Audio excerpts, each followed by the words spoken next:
प्रिय बंधुओं, वेदों के ज्ञान कांड के रूप में अवतरित चतुर्दश उपनिषदों के विगत वार्ता में हमने ऋग्वेदीय ऐत्रेय उपनिषद का स्वरूप बोध किया था एवं उसकी महत्ता की संक्षिप्त चर्चा भी की थी। आज प्रस्तुत है ऋग्वेद की शाखाएं शाखा से संबद्ध और उसकी विशेषणात्मक कौशितकी उपनिषद का सारभूत परिचय एवं संप्रति उपादेय था। कौशितकी उपनिषद, जिसे कौशितकी ब्राह्मणोपनिषद के नाम से भी जाना जाता है, का निर्माण कौशितकी आरण्यक के तृतीय, चतुर्थ, पंचम एवं षष्ठ 4 अध्यायों से हुआ है। उनकी सामग्री इसमें ली गई है। पूर्णतः ब्राह्मण ग्रंथ पर आधारित इसका स्वरूप भी गद्यात्मक है। जैसे हमने पहले देखा कि सांख्यायन ब्राह्मण गद्यात्मक है, वैसे ही है। और इसके उपदेष्टा भी कुशीतक ऋषि हैं, जिन्होंने ब्राह्मण की रचना की, जिन्होंने आरण्यक की रचना की और जिन्होंने कौशितकी उपनिषद की रचना की। विषय वस्तु की दृष्टि से कौशितकी उपनिषद अन्य उपनिषदों से अलग हट करके है। इसके प्रथमाध्याय में ही पर्यंक विद्या के नाम से आत्मा के शरीर के त्यागने के पश्चात, ये विशेष बातें जो कहीं भी आपको उपनिषदों में नहीं मिलेगी, त्यागने के पश्चात परलोक गमन का रोचक वर्णन है। भौतिक शरीर त्यागने के बाद आत्मा देवयान अथवा विषयज्ञान मार्ग से गमन करता है। उद्यालक ऋषि के पुत्र श्वेत केतु ने इसका वर्णन करते हुए कहा, ये केच अस्मात् लोकात् गच्छन्ति। जो कोई भी इस लोक से प्रयाण करते हैं प्राणी, ते सर्वे चंद्रमसम प्रयच्छन्ति। वे सबसे पहले चंद्रलोक को प्रस्थान करते हैं। अर्थात जो कोई भी आदमी अग्निहोत्रादि सत्कर्मों से अनुष्ठान करने वाले अथवा अन्य कर्मों में मनुष्य, वे जब इस लोक से प्रयाण करते हैं तो सर्वप्रथम धूम, रात्रि, कृष्ण पक्ष और दक्षिणायन के महाद्वारों से गुजरते हुए चंद्रलोक में प्रवेश करते हैं। निश्चय ही यह स्वर्गलोक का द्वार है, जो चंद्रमा के नाम से प्रसिद्ध है। सकाम और निष्काम 2 प्रकार की साधना होती है मनुष्य में। एक हम क्रियाकलापों में लिप्त रहते हैं, एक निष्काम भाव है। दोनों प्रकार के पुरुष इसमें पहुंचते हैं। ये कहा गया कि नहीं, सीधे नहीं, सीधा कोई व्यक्ति नहीं जाता। निष्काम भी पहले चंद्रलोक में जाएगा, वहाँ से फिर अगली यात्रा शुरू करेगा, और सकाम भी चंद्रलोक में जाएगा, फिर वहाँ से यात्रा शुरू करेगा। जहाँ सकाम पुरुष अपने कर्म के अनुसार स्वर्ग और नरक भोग कर पुनः इस धरा पर अपनी पूर्व वासना, जो आपकी मृत्यु के समय वासना थी, भावना थी, उसके अनुसार पुनः जन्म लेगा। वो कोई भी जन्म हो सकता है, कीट पतंग भी हो सकता है, पक्षी और व्याघ्र भी हो सकता है, मछली भी हो सकती है, सर्प भी हो सकता है, और फिर अगर उत्कृष्ट विचार लेके मरा हुआ है उस पर, तो मनुष्य की योनि में फिर दोबारा सकता है।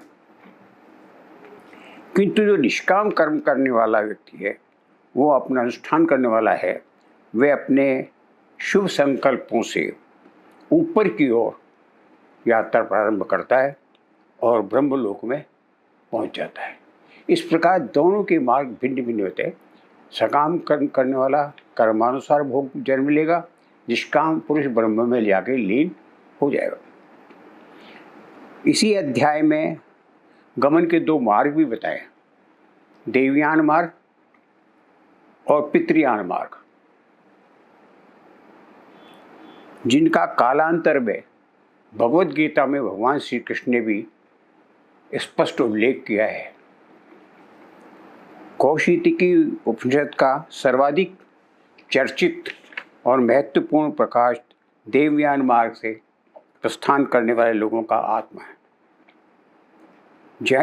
जहाँ पितृयान मार्ग से गमन करने वाला आत्मा स्वर्ग नरक भोग कर पुनः वापस आता है, देवयान मार्ग से गमन करने वाला निष्काम सर्वप्रथम अग्निलोक में, हमने कहा ना ब्रह्मलोक में पहुंचेगा, सीधा ब्रह्मलोक नहीं पहुंचता, पहले अग्निलोक में पहुंचे, जहाँ क्रमशः फिर वायुलोक में।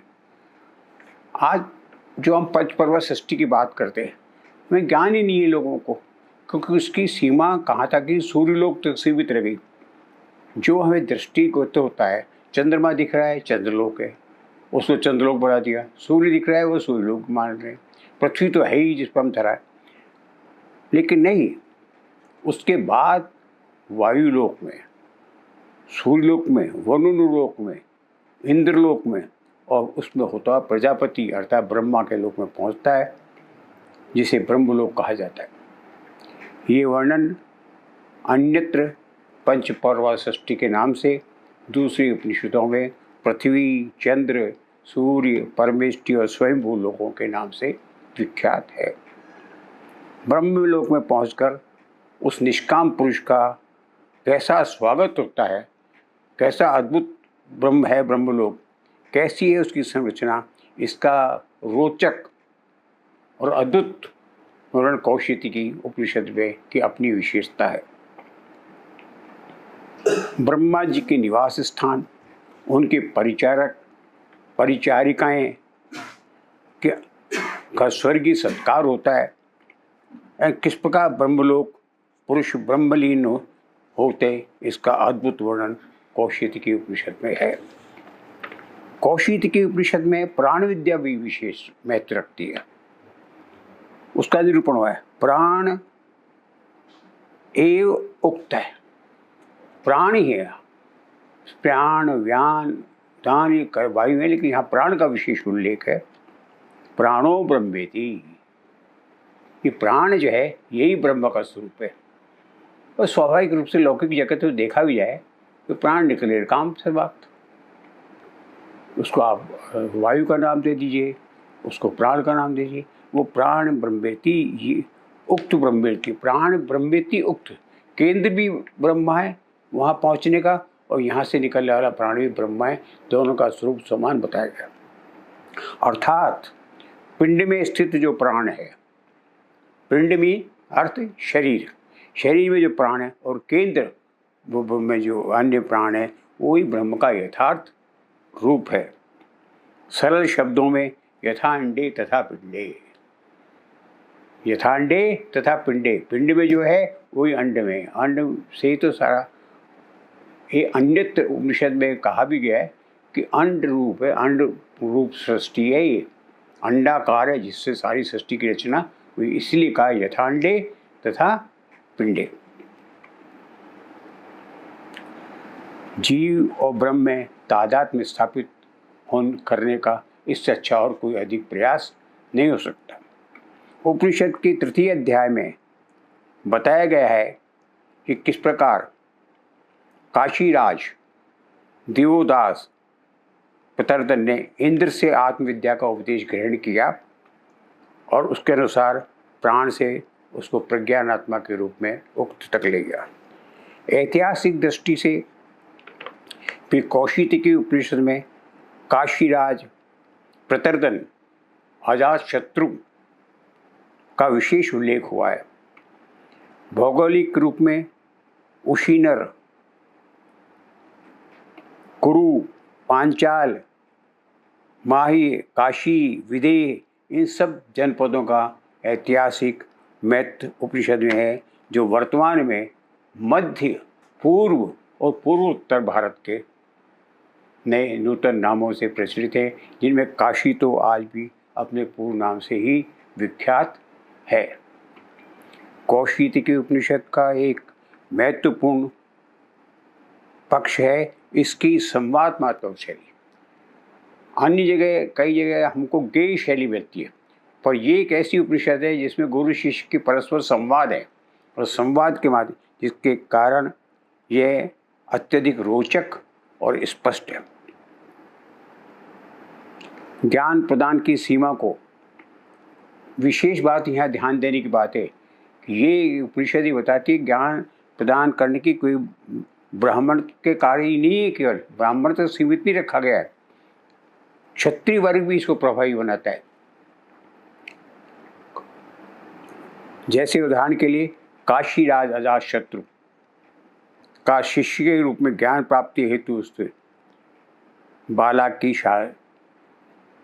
बालाकी नाम के जो वो हैं संत ऋषि है, उनको उन्होंने ज्ञान दिया। किसने? अजातशत्रु। तो अजातशत्रु हुए क्षत्रिय राजा और बालाकी हुए आपके ब्राह्मण।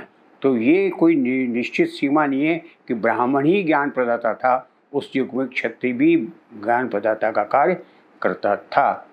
ये एक हमारी जो सीमित और संकुचित विचारधारा है कि ज्ञान केवल ब्राह्मण तक सीमित है, इसका खंडन इसमें उपलब्ध है। सारांशतः कौशिकी उपनिषद प्राण विद्या पर आधारित एक आदर्श उपनिषद है जिसने प्राण को ही आत्मा का स्वरूप बताया है, प्रतीक सिद्ध किया है और उसका कारणभूत भी उसी को बनाया।